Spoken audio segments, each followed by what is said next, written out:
colleagues, we have a real treat today, getting to hear from a regular favorite speaker of ours at the club, a dynamic institution builder who leads one of the crown jewels of our Boulder community at an incredibly exciting time, a homecoming of sorts heading into summer 2026. Timothy Orr is producing artistic director of the nationally recognized and prestigious Colorado Shakespeare Festival, which has a storied history and tradition that is nearing 70 years at CU.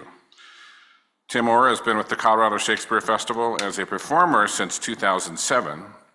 He joined the staff as the associate producing director in 2011 and became producing artistic director in 2013. During his tenure, he has helped found CSF's nationally recognized Shakespeare Anti-Bullying School Tour, has begun the Original Practices series of Shakespeare's plays, brought CSF through the COVID-19 pandemic, and he has led CSF through several successful capital and endowment campaigns.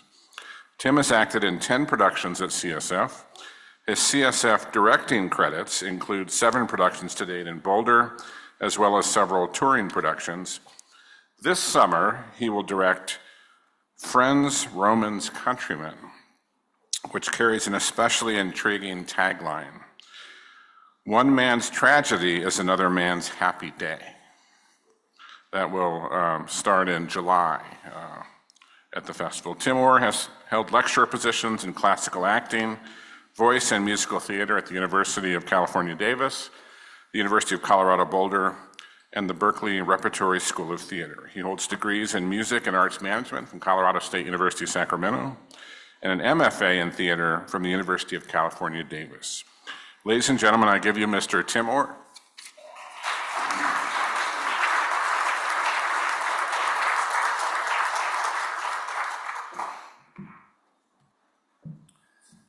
Thank you, everyone, very much for having me. And Glenn, thank you very much for that introduction. What a pleasure it is to have my bio read right after Dr. Bernard Amadeus. I hope I don't have to do that ever again. Again, thank you very much for having me here today.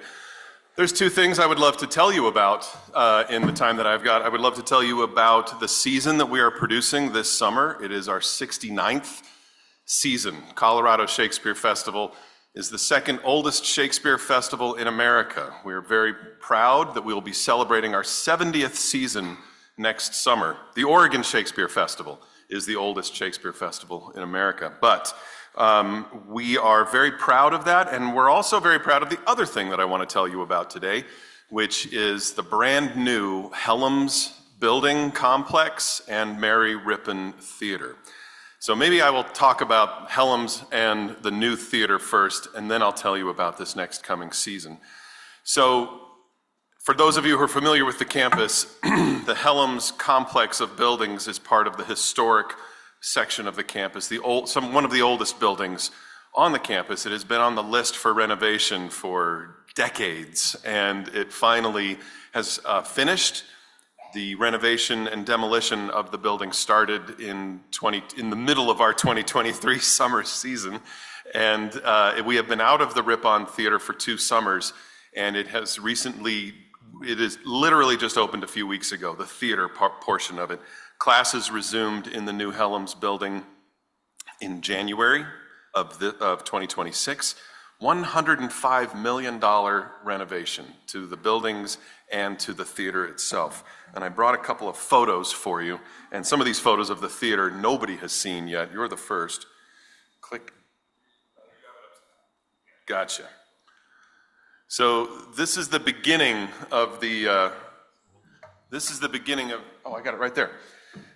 This is where the theater used to be. They originally told us they would not be removing the theater to do this project. I now realize why they said they wouldn't, because if I had known, it looks like somebody dropped a bomb on the theater right there, as you can see. This was actually when they started tearing down the building, and in the walls, they took down a chalkboard. And surprise, if you've ever been in that classroom and wondered why it was so drafty and cold in the winter, that would be the answer to it right there. They started, they needed to use the theater space as a staging area and construction area for the building, since it's in the middle of the campus. They also had to do a lot of deep underground work under the buildings as well. So they filled it back in, but that was like a 20-foot deep hole pit in the ground. And now, this is the new theater with all new lighting towers going around the back. There's 4 new lighting towers. When they had originally built the theater in the 30s, they had put all of this flagstone and benches. They had just plopped it right down on the mud. And that's why flagstone and benches were always moving and shifting, and now they've done it correctly with properly grading it and concrete underneath, and then they put every single flagstone back where it was. It was remarkable. Every bench, every stone, all of it. It is absolutely gorgeous. It is safe to walk through there. It is, we have another one.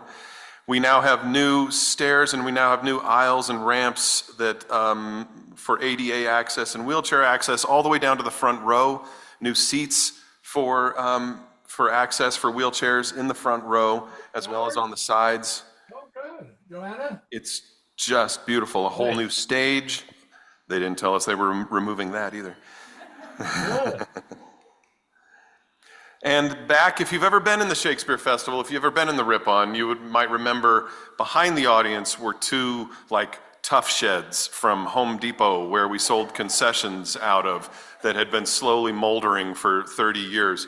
Those are now brand new patio spaces that are flagstoned over, and these will be great for when you come to the theater. You will now enter through this new cafe, and then you will spill out onto these patios. And you can take your drink or your snack with you out there. The one on the left has been named the Ken and Ruth Wright Shakespeare Pavilion after a generous gift from Ken and Ruth Wright to the Shakespeare Festival. These are beautiful as you come down into the theater now and to enjoy the show. All new lighting instruments, all new sound equipment. It's just beautiful, the access to it. These are all new. It's just razor sharp all the way around.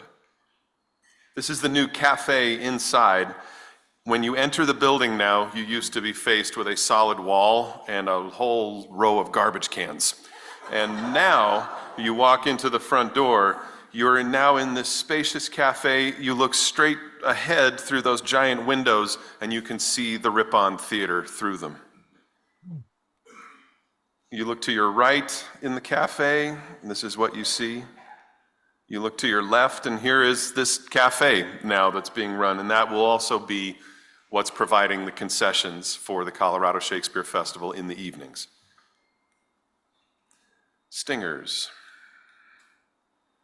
This is one of my favorite spaces. Right directly above the cafe, where Alltech used to be and still is now this room full of windows that look down onto the theater and onto the patios. It's the most spectacular view ever. When you're standing there, you're like God Almighty looking down onto the stage and over to Henderson Museum. This is another view. The audience, the stage is behind you right now. You're looking at one of the patios that you will be out on when you enter the theater. And that's the sort of brief photo slideshow that I have for you of the new Rippon Theater. It is spectacularly beautiful. You should definitely come and check it out. And here's what you can see this summer. I brought some brochures that are on the tables. We are producing a 4-show season. We're producing 2 productions outside on the Mary Rippon amphitheater and 2 productions inside. Outside, we are producing Twelfth Night and Shakespeare in Love. Do you all remember the movie, the film, maybe Shakespeare in Love came out in the late 90s.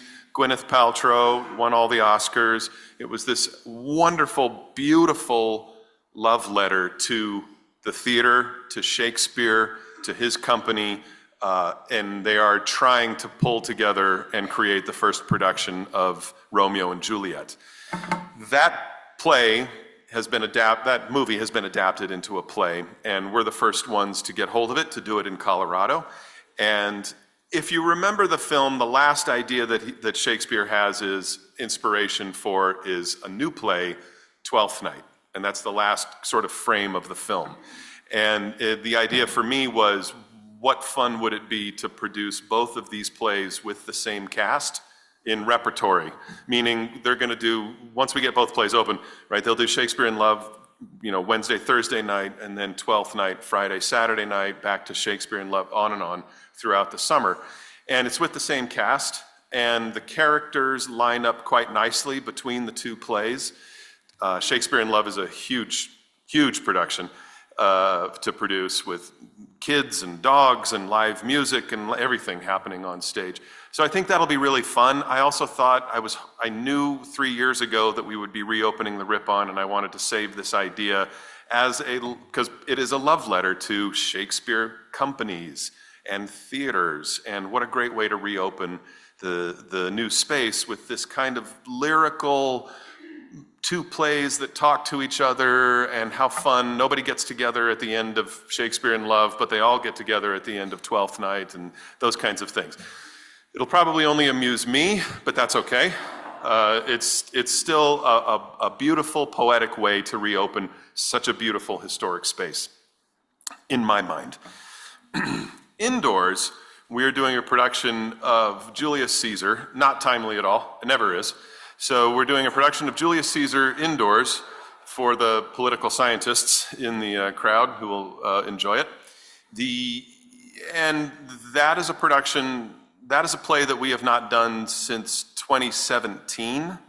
So I really wanted to revisit that title, but this time do it indoors. When we produce these big, epic Shakespeare productions in our indoor theater, they take on a whole new kind of meaning and magic when it's more intimate and you can be closer to the subtext of what is being said in these plays. At the same time, I'm good friends with the playwright David Davalos. We produced his play Wittenberg in 2015, which was a big success around the country. But he lives in Boulder, and I didn't know that at the time. And so we got to be very close.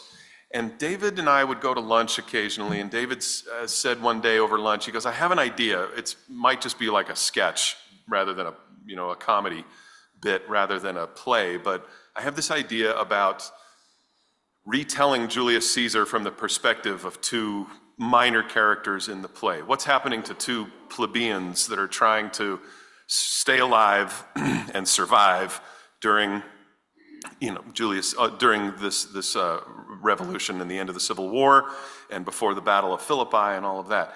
And he said, I think, like maybe they're janitors or something, or their job is to clean up the blood or to clean up the bodies. And I thought that is a great idea. And he said, I'm afraid everybody will think I'm just ripping off Rosencrantz and Guildenstern are dead. And I said, no, nobody's going to think that. Nobody's going to think that. That's my job. I have to talk people into doing things that they don't want to do sometimes, or out of. And then, so we got to talking about it, and we commissioned him to write this play.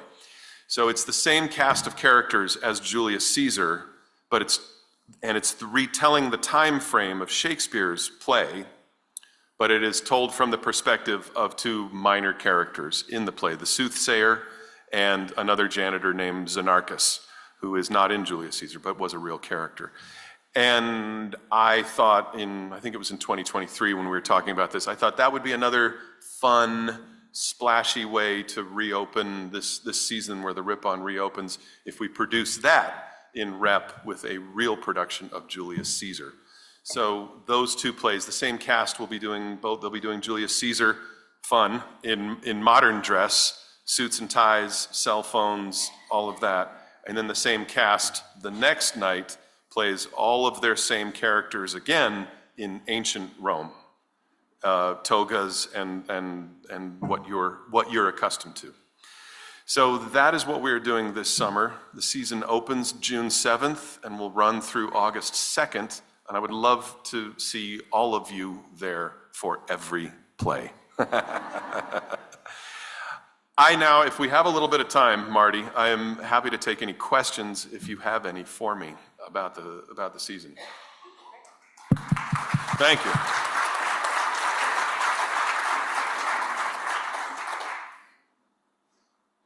Any questions in the room? Oh, thank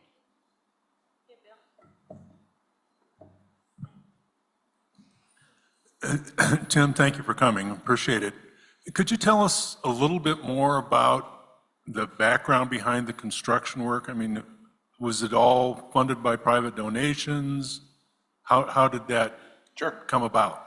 The building was on the long bill in the state legislature, which is, if I understand it correctly, that's the bill that funds repairing bridges, roads, prisons, things like that. And there's usually one building on campus or in the CU system every year when it's funded. And we've had this building, Helms, on that list for years and years and years, and it's been slowly making its way up. And they do one building a year. So I believe that the long bill funded 2/3 of it, and the campus topped it up with 1/3 of the budget to do that renovation. Sorry, who had, thank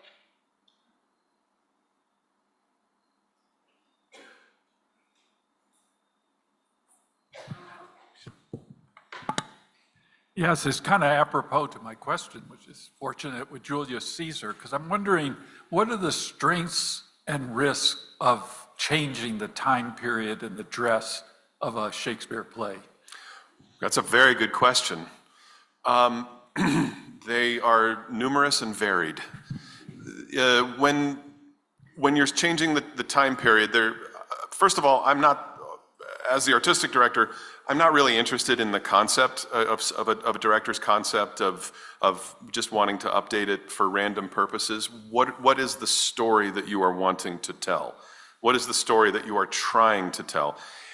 And the director of Julius Caesar specifically wanted to recast Mark Antony and Marcus Brutus as women in the political structure of a very patriarchal political process. And this is as far as you're going to get, and you're not going to get any higher than vice president or whatever you would consider the equivalent of Marcus Brutus today. That is the story that she wanted to tell. And even when all of the revolution happens and they've murdered Caesar, still blonde Octavius comes in and takes over, and it's now his presidency. It's now his presidency. It's now his place to rule, right? So this is the story that she wanted to tell with Julius Caesar. And so then we get into the production discussion, and usually when somebody wants to update a Shakespeare tragedy or history play, the first question is, what weapons are they using? Because are they carrying daggers? What are we going to do with daggers and swords if everybody's wearing suits and ties? And I don't want everybody just opening fire on each other with pistols on stage. That's not theatrical. So those conversations can start to get very difficult and weird. But I don't like tropes and putting intellectually soft things on stage. So it's a process of interrogation with potential directors, and I usually interview directors for about 6 months before I decide on one to make sure that the concept is sound and is backed by storytelling and not just, I think it would be cool to set Tempest on the moon or something, you know what I mean? Which could be entertaining, but and they have done that before. But those are the reasons that go into it. Mm-hmm. Tim, thanks for that acknowledgement of the Oregon Shakespeare Festival. As a kid, I had the chance to be in Ashland very often in the early days. One of the things that puzzled me then and still does, and for your work, is how do you go about the process of deciding what the repertoire is going to be every year? You've got the whole canon of Shakespeare, but then you also have these wonderful opportunities to introduce ancillary kinds of productions and so on. And then you've got all the pressures that people want certain classics all the time. Don't go there to a particular minor play and so on. Can you say a little bit about how you think that through? Sure. I've often taught a full semester class on that. I will try to distill it down. So yes, okay, in brief, I'll go fast through them all. We have the advantage, we're very lucky that the word Shakespeare is in the name of the company. That right there kind of solves 75% of the decisions. I mean, we know, we only ever produce 4 or 5 titles in a season. Oregon Shakespeare Festival produces about 9 to 11. So they can't do all Shakespeare because they'd be recycling these titles every 2 years. I am always trying to think 3 years out, and I don't want to recycle titles any sooner than 7 years, 6 if we have to, but I don't want to do that more than 7. I also want to explore the whole canon of the plays. I don't want to just focus on the 8 or 9 that will sell crazy, the ones we all read in high school, that will sell great. I want to explore the whole title. We've got different categories of Shakespeare plays, in my mind. Category 1, we all know it, Hamlet, Midsummer Night's Dream, all of these. And as you go down into category 2, I'm pretty sure Shakespeare wrote it. Category 3, I think Shakespeare wrote it. I don't know anything about it. And category 4, never heard of it, have no idea. Category 1 is getting smaller every year. Category 4 is getting bigger every year. So part of the goal here is to kick these titles, stir the pot back up and try to move some of these titles back up, so that people 6 years later will go, Cymbeline, I love it. Last time we saw it at the Shakespeare Festival was our favorite thing that summer. We're going again. However, we do want to fold in and work in newer titles, what seems to work best for our audience. Our audience really loves Shakespeare. What seems to work best are Shakespeare adjacent, what I call Shakespeare adjacent titles, plays that speak to Shakespeare or are inspired by those works, that give us a new insight or give us an entertaining look at these classic titles. And then there should be, we don't always stick to this, but it's good to have a nice mix of comedy, tragedy, and history rather than 3 comedies. You'll just split the comedy audience across 3 different, titles rather than fully fleshing out a complete audience for the season. And then sometimes I get talked out of a title by a director. A director comes to me and says, well, I've got an awesome idea for Troilus and Cressida. Okay, let's hear it.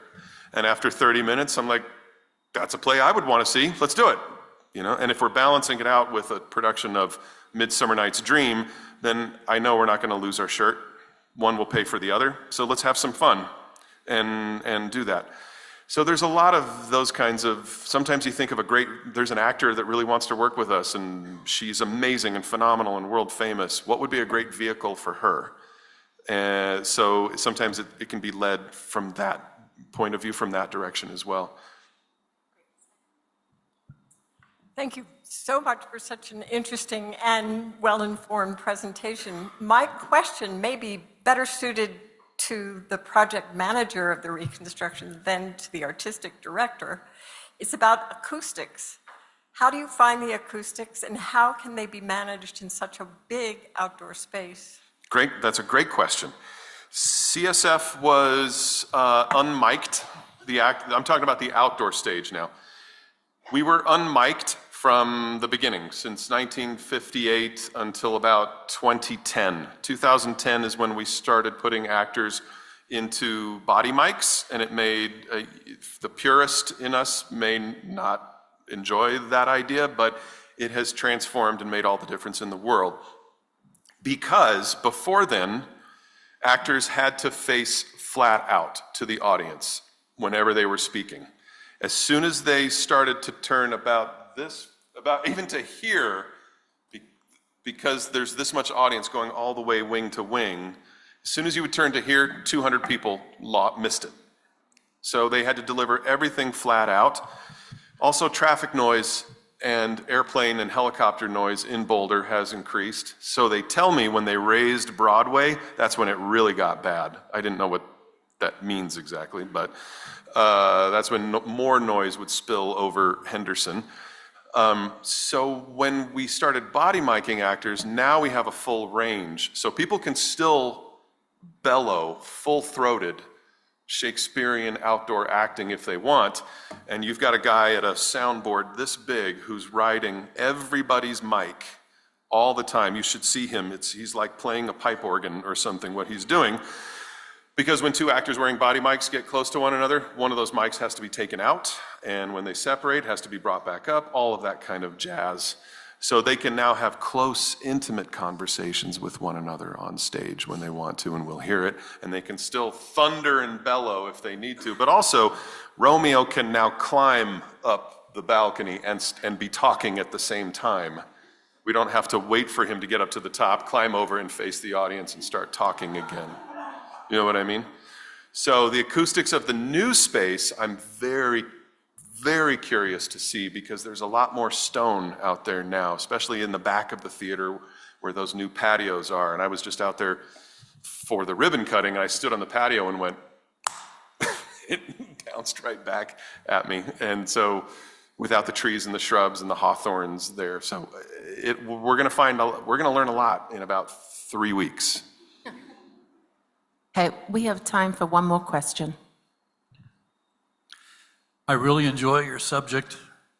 I really enjoy your sense of humor. So that leads me to ask this question. I have lived in Boulder off and on all my life. I was born here. And I remember when the Mary Rippon Theater was playing or producing Shakespeare, oftentimes there seemed to be a little bit of competition from Folsom Field with the likes of groups like the Grateful Dead in front of 50,000 people. How did you deal with that? It's ongoing. It's still going. It's not in the past. It is still, okay, this has to stay in this room.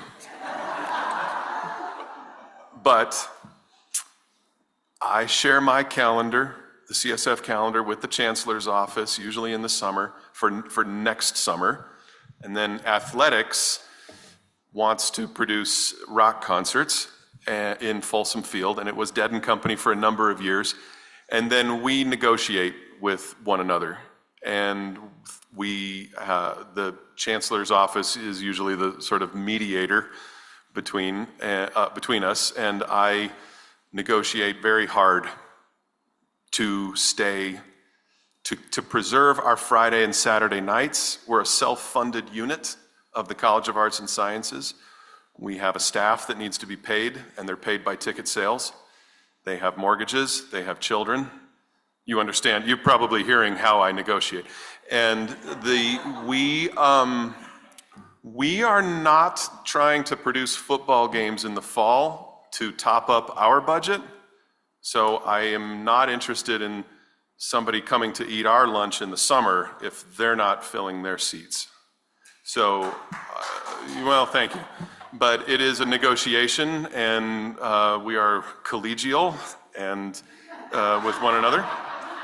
And we occasionally get bought out. A Saturday night or a Friday night has to be bought out because we can't perform at the same time.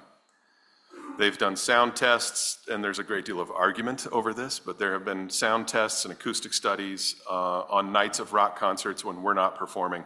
So we really can't perform at the same time, is the current model. Well, let me just say, there's much ado about something, and that something is CFS.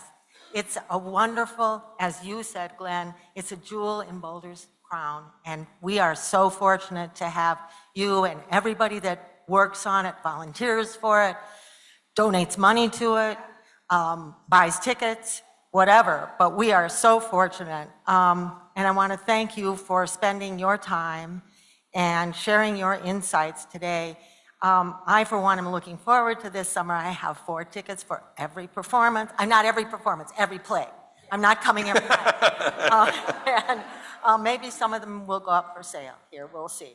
And it'll be so great to be back in Mary Rippon. It'll be a great experience. As you may know, Rotary International and the local chapters, clubs, are championing the eradication of polio in the world, and we're pretty close to that.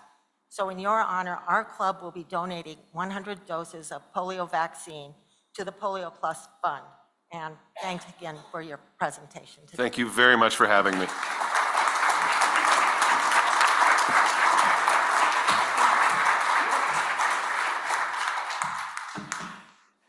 So I have a confession.